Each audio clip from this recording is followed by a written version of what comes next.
I have probably listened to Demon Days by Gorillaz more times than any other album ever, and that is no small amount of times. Probably over 1,000. Not even so much because it was ever one of my favorite albums. I mean, it certainly would have been in my top 10 at the time that the album came out, but more because it's so fucking accessible. This was the one album that for my entire life, I've been able to put this on in any situation and no one is going to complain about it. Which is kind of interesting because it's not really typical music. Gorillaz is one of those bands that doesn't really sound quite like anybody else, yet somehow everyone can appreciate it. They've taken the sensibilities of pop, hip-hop, and rock music and just twisted them in such a way as to make something wholly unique, which really calls into question why it's so hard for anyone else to do that. Not that any of their music has ever been like a #1 chart topper, but it's incredible that they have songs which have survived for so very long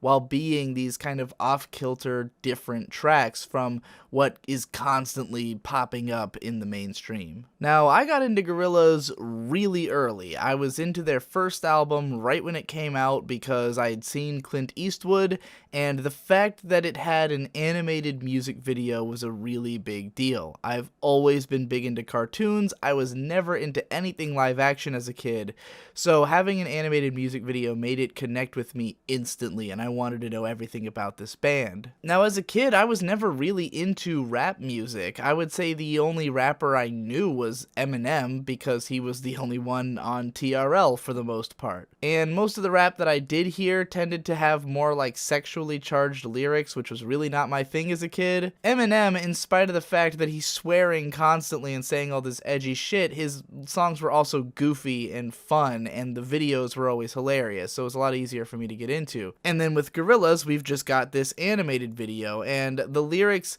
I don't think any of them made sense to me at the time. I didn't know what the hell the song was about, but this was probably the first rap song that I knew all the words to, and I have sang along to countless times in my life. But since I was from more of a rock-centric background and more used to listening to exciting music, on their first album, I mostly liked the rock songs, stuff like Rehash, 5-4, Punk, 19-2000, and I did appreciate the rap songs, such as Clint Eastwood and Rock the House, but a bulk of the album is these sort of more down-tempo, experimental, electronic songs, which I was not that into as a kid. Particularly when you get into the part of the album with like Slow Country and Dracula, that's usually where I started nodding off. But by the time Demon Days came out, I was a bit older, exploring other genres, I suppose, and also this album is just a lot more killer and a lot less filler. Not to say that I don't like those later tracks on the first album now. I enjoy that album all the way through, but it's hard to compare a song like Slow Country to something like White Light as a late album track. And White Light is like one of my least favorite songs on Demon Days, but it's just a lot more detailed, punchy, textured. It's got more going on than Slow Country. Around the time of the first album's release, I was using the Gorillaz website and exploring the interactive stuff, and I knew a little bit about the band's story and backstory, but when Demon Days came out, and in the following years, is really when the Gorillaz narrative started to take major shape, when they released the book and all that stuff, and I never really kept up with that. I didn't know what the narrative was between the videos on Demon Days. Like, I'd seen them, and I understood that there was a narrative, but I didn't know what it was. And the only time I ever got to look at the book was at school one time. A friend had it, and basically I just read the track breakdowns for the albums. I didn't actually read any of the story content in there. And I was really fascinated by, for instance, a line where 2D says of Demon Days that it's like they took the first album and colored in it. And I can easily see what he means by that. The first album is so much more stripped down. It feels more like a fun experiment that wasn't really meant to be taken as seriously as like a mainstream pop effort. So much of it is just weird tangents and like exploring a specific sound. Whereas Demon Days, every song feels like a crafted song. There's not a lot of just shooting off into a weird direction just for the sake of making a funny sounding track, and a lot less dependence on loops just going on for the entire length of a track. Not that it's not still heavily sample and loop based, but it just doesn't feel nearly as, droning as some of the tracks in the later half of the first Gorillaz album. And I'd also say that there's a lot less of a clear genre distinction on this album, especially in the first 8 tracks. These are all songs that really combine electronic and hip-hop style with rock style. And even when I say rock, I don't even mean like rock and roll in the way that songs like Rehash and Punk were, where they straight up had guitar rhythms. These songs are just kind of a pastiche of noise. I would almost compare them to post-rock made with hip-hop instruments, with the way that songs often crescendo into these really big parts, where really the bigness is just created by the constant use of crash cymbals and like a bunch of different layers on top of each other of instrumentation. But it's never like heavy. It's never really like hard rock guitars or anything. It's just a bunch of synth noises, I guess. But the sound palette is really intriguing and distinctive on this album. Now, a lot of the albums of my teen years kind of have associations with video games, because most of the time that I would spend listening to music, my brother Victor would be playing video games and I'd be playing music on my computer while watching him, or maybe reading a strategy guide or just writing something unrelated on my computer. So for me, this album is most closely associated with the game Baten Kaitos, an obscure GameCube card battling turn-based RPG that my brother Victor was playing a lot of, and we would just listen to this album on repeat because it came out around the same time, and he couldn't stand the Mars Volta. And again, this was an album that I could not only play for my brother Victor, I could play this in the car with my parents and they weren't going to complain about it. I could play this to my friends and they wouldn't complain about it. I had friends who were already fans of this album. Most of the friends I've made have been fans of this album already. Like, it's just such a universally beloved album because it simultaneously is exciting but not obnoxious. It's never abrasive or too in your face or too upbeat and happy. In fact, it's a pretty down-tempo album. Most of it's kind of somber, but it's also not sad. It doesn't really fill you with this deep sense of melancholy because it's so eclectic and funny and so kind of nonsense a lot of the time. I actually think the fact that most of the lyrics of Gorillaz songs don't have a clear meaning really helps them to just create this sort of background noise that you can always have on. But while I say that as a matter of praise, I would also levy that as my biggest criticism of this album listening to it now, because for me, this album has become almost completely white noise. I've heard this album so many times that I struggle to pay attention to it, especially the early part of the album. It really is lacking in these noteworthy hooks, like stuff that will really draw you back into the track. It's so easy to just put on and forget about. And what usually snaps me back to attention is when it starts doing the bigger tone shifts in the later part of the album. I'm kind of divided on whether I think this album is structured perfectly or the opposite, because it really does flow very well. You start off with 9 tracks of what I would consider to be like the core Gorillaz sound, or at least the core sound of this album, which is what I essentially described earlier, this sort of mishmash of electronic, hip-hop, and pop and rock sensibilities, but all with a very washed out sound with 2D's vocals taking the forefront for the majority of the early songs. Track 5 and 6 both have rap verses in them, but the rapping is not the central part of the song. It's not until we get to track 9, November Has Come, that suddenly the rapping takes over. This continues on All Alone, which these songs are also getting progressively more exciting. Then we get to White Light, which is a straight up dance track, followed by Dare, and even more hype dance track, and then things get really weird when we get to Fire Coming Out of the Monkey's Head, and the last few songs on the album are like the really esoteric stuff. So it has a very natural flow to it. But I also think that this is what makes the first half of it so hard to remain exciting for me. Because I think about the first album and how that one would switch back and forth between the rock and rap songs all throughout, and you had this more consistent sense of variety. Now, that album also has a few songs that I like to skip, like Man Research Clapper. I don't care for that track at all.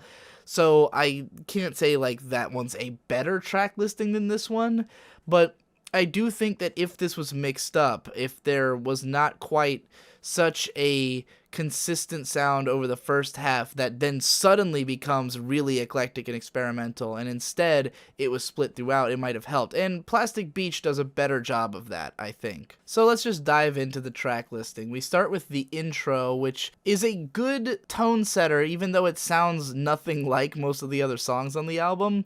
It does have sort of the same sonic palette, but it's just sort of this cartoony opening of like a horror movie. Like, it sounds like the music that would be playing in a Scooby-Doo episode when characters are like sneaking around or something like that, or maybe the background music in a Sly Cooper game. And it's also kind of evokes a swampy image, which leads into Last Living Souls, which very quickly opens up and becomes much more spacious and is sort of this twinkling, very pretty track. Funnily enough, I have always thought that Last Living Souls was one of the weakest songs on the album, if not the outright weakest. I think it is okay as a tone setter, though, and that's what's weird about this album's structure in the first half, is that it's so much based in this tone, so much about creating this feeling that kind of washes over you, but perhaps at the expenditure of really memorable songs. Like, Last Living Souls doesn't really have a powerful hook in it anywhere.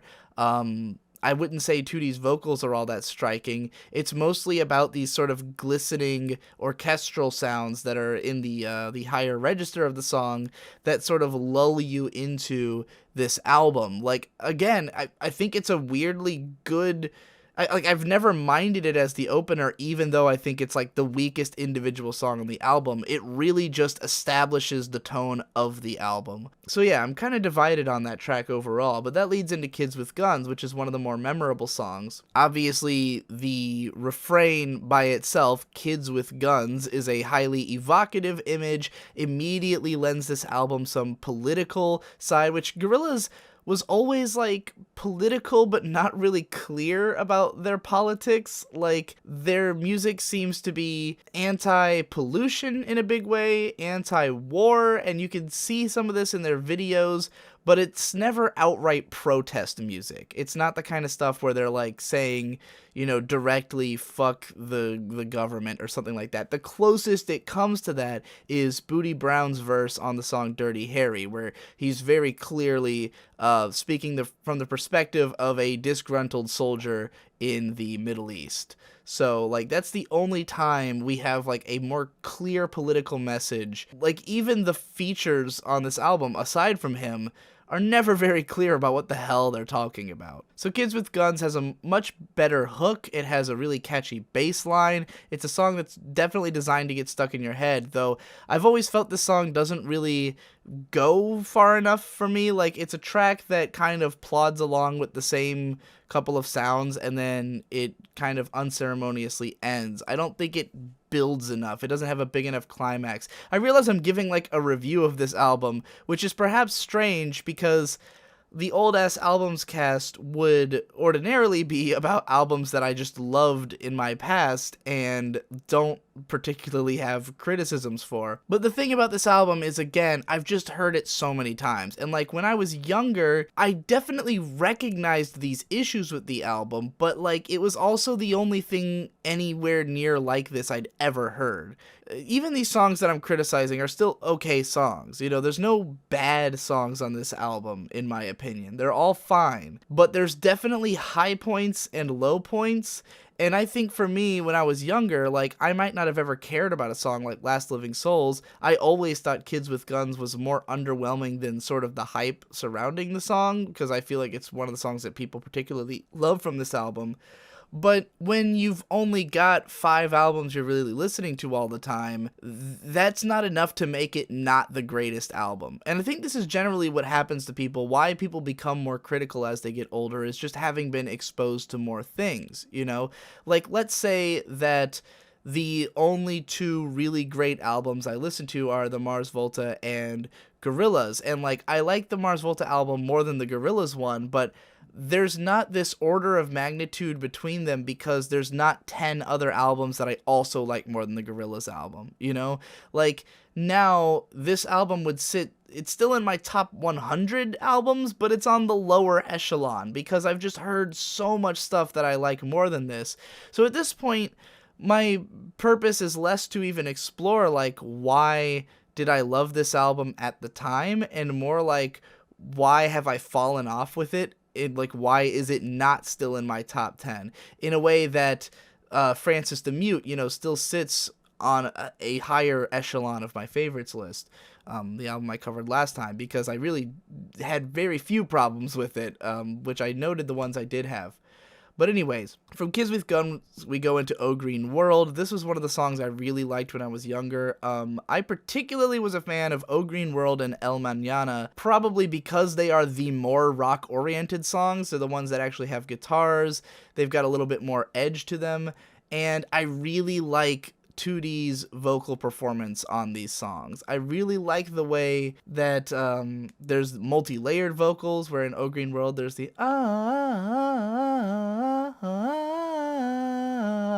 with 2D sort of like rambling over that in that weird vocal effect that that's always used for his vocals. I would levy the same criticism on this song, that it doesn't quite build that high. Like, it builds up a little bit at the end, but it still feels like it's kind of stuck in this repetitive zone where, like, the songs are still a little bit too loop focused. Like, they've semi-crafted a song here, but not quite finished it. And I think we only finally start getting songs that feel finished at track 5. Like, the first 4 all kind of have that middling feeling, like they took the first album and colored in it, but they didn't color it all the way through, you know, or they didn't add shading.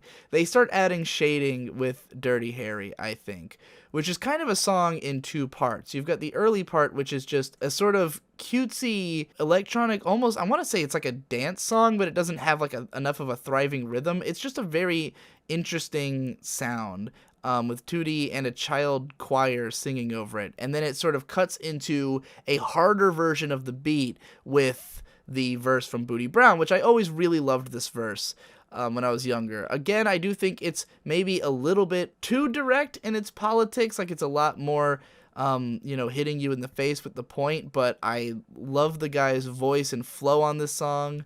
In my backpack, I got my act right in case it act quite difficult. Ain't going so weekend with anger and discontent. Some are seeking and searching like me, moy. Like, these rap verses on this album are so deeply ingrained into my subconscious that, like, they kind of inform, like, how I even think of rap. Like, these were the first rap verses I learned and memorized and, like, internalized, and I always just loved that verse because it's quite long. Like, it's a verse that goes on for a good half the track, and, you know, is clearly making a statement which can get kind of emotional at times. You know, I was a really big fan of this song back then. I remember having considered it, like, this song and Every Planet We Reach Is Dead, with Oh Green World being like a third contender, like, were my favorite tracks on the album. I realize that kind of contradicts what I said like a minute ago, but I forgot that this was also one of my favorites. So then we get to the big single, Feel Good Inc., which everybody loves.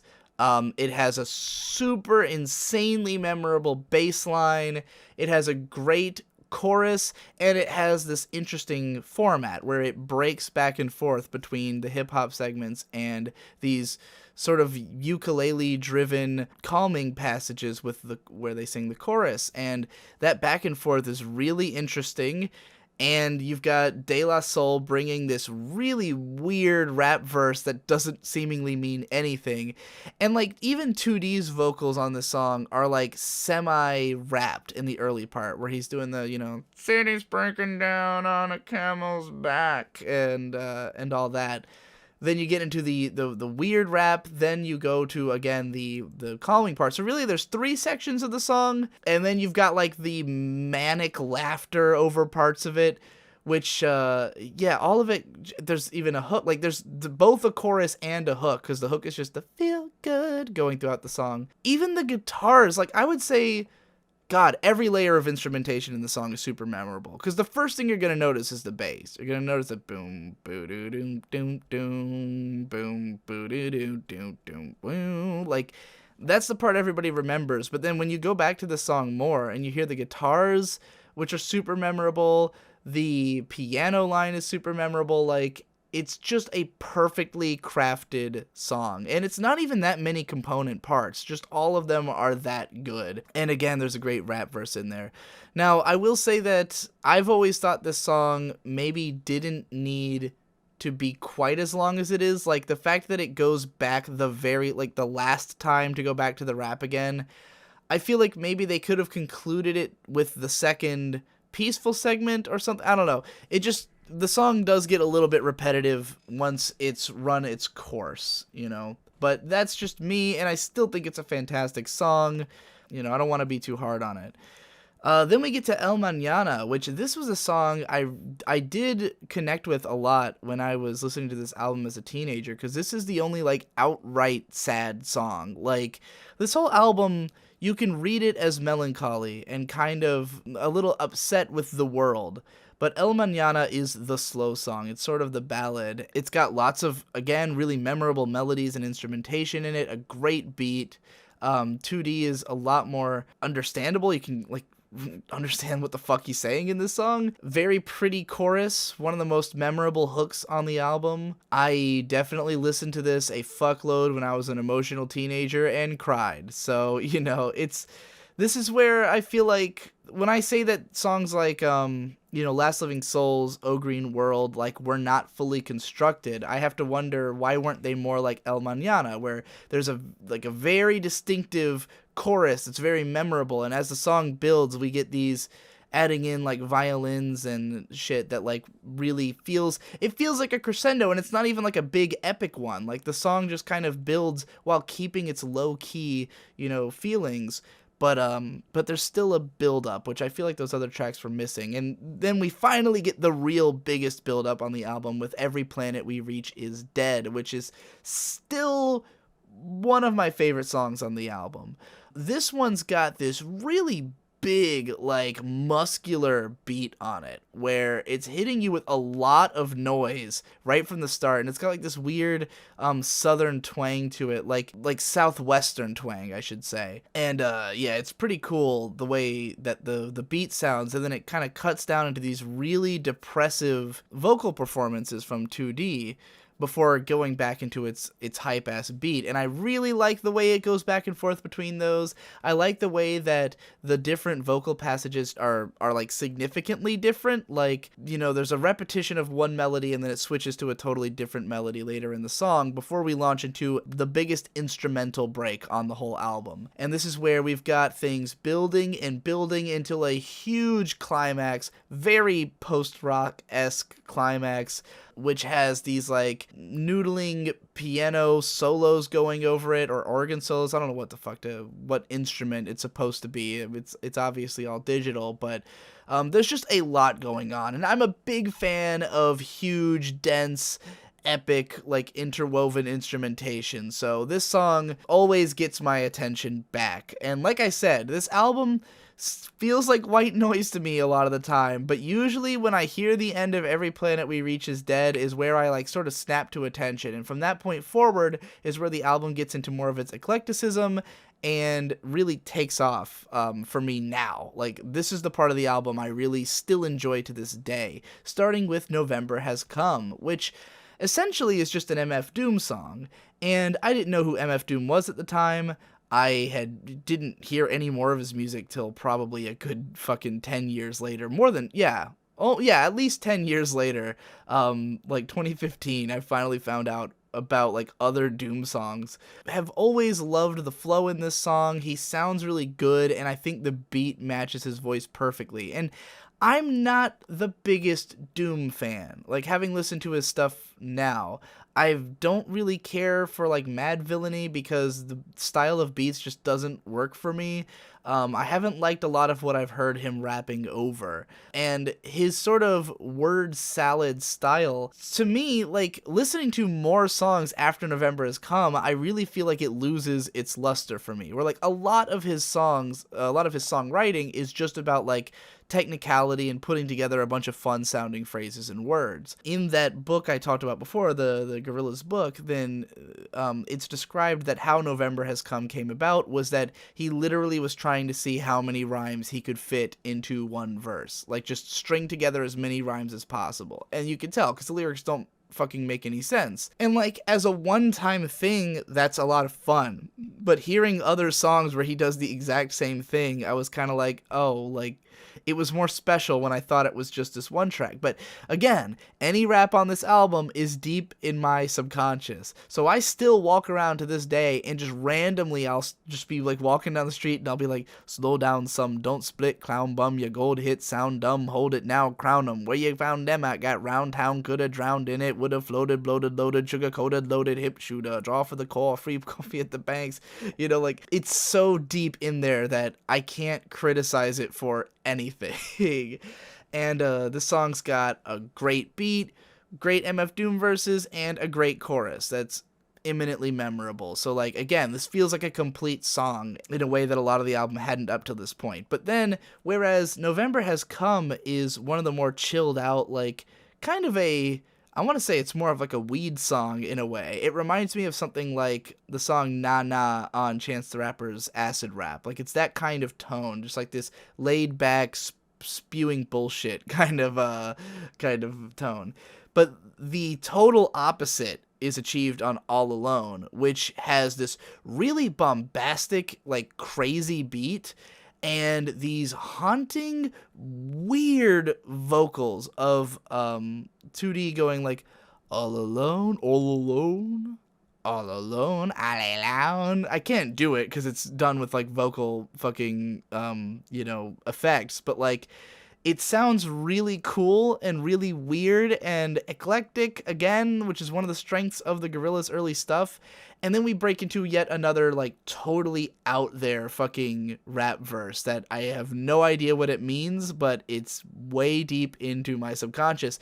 And then this one splits off and does a quiet part, much in the same way that Feel Good Inc. does, but I like it even more on this song because it's such a huge radical shift from the hard, intense rap to this very pretty and soaring moment of female vocals before it crashes back into the beat. But there's not another verse, there's not like an extended climax the way that there was on Feel Good Inc. Whereas that song feels like it's just kind of going and going and going. This song is like punchy and pointed, and it like has a really effective dramatic change in it. You know, it really feels like the song opens up and becomes this crazy experiment. Yeah, I like it a lot. When I think about what are my favorite songs on the album right now, All Alone, November Has Come, Every Planet We Reach Is Dead. That's probably like my holy trinity. And I also still enjoy like some of the other singles. Dirty Harry, Feel Good Inc. are still good. But yeah, I mean, not to say that I didn't ever like these songs. They were already two of my favorites on the album. But so from there we get into White Light. And White Light is just kind of the fun, goofy, transitional song. Like I see this song as dividing the album between the initial sound and what it's about to become. Because while November Has Come and All Alone were definitely more rap focused and a little bit more high energy than the album that had come up to that point, after White Light is where it gets into just every song is just totally weird and totally out there.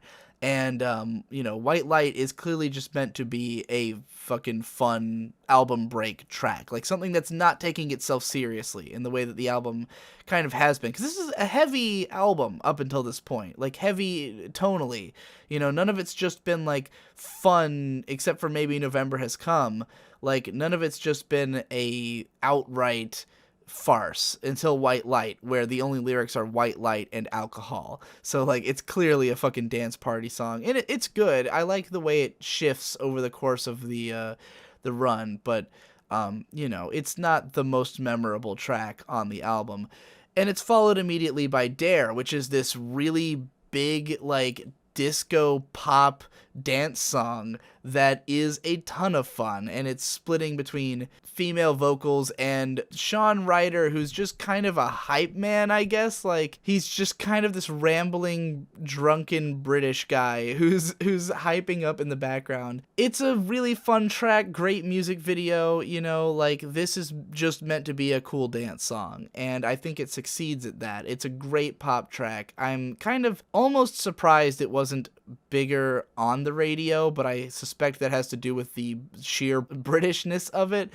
It's a song about masturbation, by the way, if you can't tell from the rather obvious lyrics. But yeah, this is where we've gotten into the eclectic section of the album, which, again, I feel like I almost wish the whole thing was like this, but we get into Fire Coming Out of a Monkey's Head, which is an interesting kind of dark, moody, bass-driven, like, beat with a guy, with Dennis Hopper, like, reading a story over it. This song is 3 minutes of just someone reading, like, a children's book, essentially, to the audience that has this, I guess it's a fairy tale. I don't know how to describe it, but it's a dark fairy tale. It's a story about a mountain called Monkey where there's people known as happy folk, and eventually some like bad people come to this mountain and they mine the innards of the mountain, and this ends up bringing great tragedy. The mountain erupts and everybody gets wiped out. And then at the very end, Tootie sort of sings a little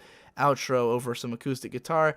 I've never been sure how I feel about the outro part. Like, I kind of wish this song was just the story, because the outro feels like it's trying to then push a message. Like the story just tells it like it is, you know. It's like there's these greedy people who tried to do something to this mountain and it blew up, and it's all completely fictional. But then the first line that 2D says is, "Oh, little town in USA, your time has come to see. There's nothing you believe you want, but where were you when it all came down on me? Would you come in now?" Which, like, isn't even really that clear. Like, it's not really clear what he's saying, but it seems as though he's associating this parable with, like, oh, by the way, this is what real life is, you know? It's just a little ham-fisted to me, but I do like the story. I love the way that Dennis Hopper reads it. Then there came a sound, distant first. It grew into cacophony, which, by the way, I believe the word he meant to use was cacophony, so immense it could be heard far away in space, because cacophony does not make sense in this context. That has bothered me since childhood. But, it's still a well-told story. So we go from there into Don't Get Lost in Heaven, which is where we suddenly go into this really, like, high-pitched, heavenly-sounding track where 2D is describing, like, what is clearly a hellhole that they're describing as heaven, you know? And I really like the way the dichotomy works, where he's singing, like, there's crack on the corner and someone dead, and fire coming out of a monkey's head. Don't get lost in heaven. You know, it's just doing a cutesy, dark lyrics with a bright poppy sound, but it works really well in this song, and it's very short and to the point, and it transitions into Demon Days. Now, fun thing about how I first heard this album, you know, I'd heard the singles and shit, and then I really wanted the album, but I never ended up getting to buy it. Someone had given me a burned CD of this album that they had pirated from the internet. And for whatever reason, my copy, Demon Days, the song, cuts out halfway through. So right before it transitions into, like, the big reggae gospel section, it just ends, and that was the end of the album, as far as I knew. So, like, for my whole life, I thought that this album just weirdly, like, cuts off in the middle of a song that doesn't really go anywhere. Like, the first half of Demon Days is just kind of these swirling violins and, like, this really weird, like, chirpy vocal from 2D. But, like, the song then transitions into this, like, big reggae gospel choir, which is an interesting sound. I'm not the biggest fan of this song, but I do think it's, like, a fun way to end the album. I think it's a neat sound that I've never really heard before.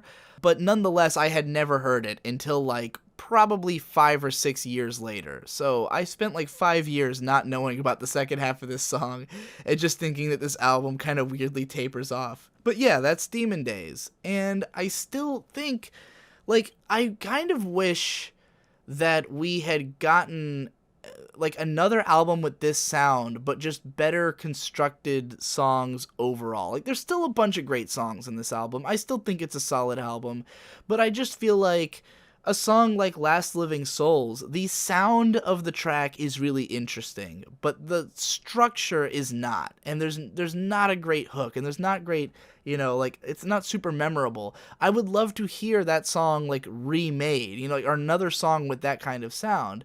And really, when Gorillaz made their next album, they kind of transformed the sound completely, which is fine. I think it's great that they evolve their sound, although their new album, Humans, kind of sucks balls. But I feel like they never quite, like, Damon Albarn never quite got over this hang-up of, like, the way he writes songs. Like, there's always been kind of this niggling feeling that the songs are incomplete. Like, Humans has this problem worse than ever before. Where the tracks just kind of begin and end, and there's no sense of, like, what the hell was that, even though he's crammed all these features into it, and, like, the songs are just kind of lifeless on that album. And, I don't think that's necessarily a new problem. It just crops up in a much bigger way there because there's so little else going on. The album does not have an interesting sound the way that the first three do. It doesn't have that, like, really great genre fusion feel because Humans is, like, just a hip-hop pop album, and when it tries to do a rock song, it sounds like total garbage. The whole sound of that album is garbage. It just sounds really cheap, and, like, they didn't think much about the sonic palette the way that they had on the previous albums, where I would say that's the most important thing. Demon Days, you can tell you're hearing it the second you hear it. Like, you could hear 2 seconds of any song and you'd know it's from Demon Days. But if you hear the rest of the song, will you necessarily be like, wow, that was amazing? I don't know. But, again, it's still an incredibly accessible album that I think most people can enjoy. And I also think Gorillaz are great just as, like, an intro to complicated music. Like, again, they still have the sensibilities of so much of pop music. Like, this is music that can be played on the radio and that most people will agree to listen to, but, like, it's off kilter. It's a little bit weirder. If you've never really listened to rap, this is a great way to first get into rap, because it doesn't quite sound like most rap. Like, subject matter wise especially, the rap songs are just cool sounding. Like, they're not really about anything in particular. So, like, Gorillaz raps are a great way to get into rap.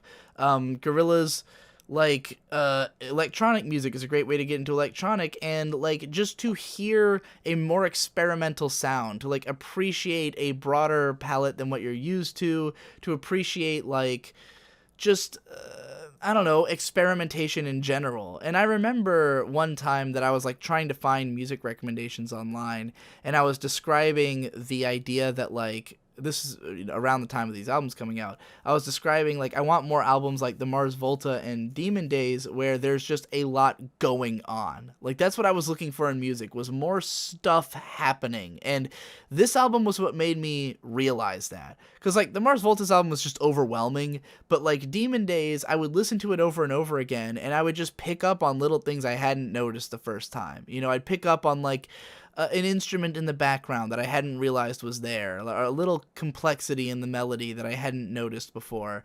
And, like, looking for more music like that was part of what helped me to find more music I would like. So, yeah.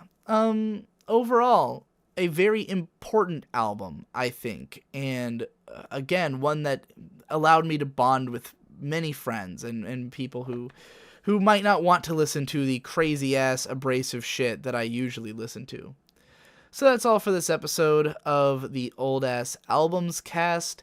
I think the next one will probably be about In Keeping Secrets of Silent Earth 3 by Coheed and Cambria, which would have been episode 2, but I remembered that Demon Days, like, was on my list and came out even earlier, and frankly I'm scared of doing these just in order because you'll just be going through, like, a long prog phase that I had as a teenager. But in any case, join me next time and I'll see you then.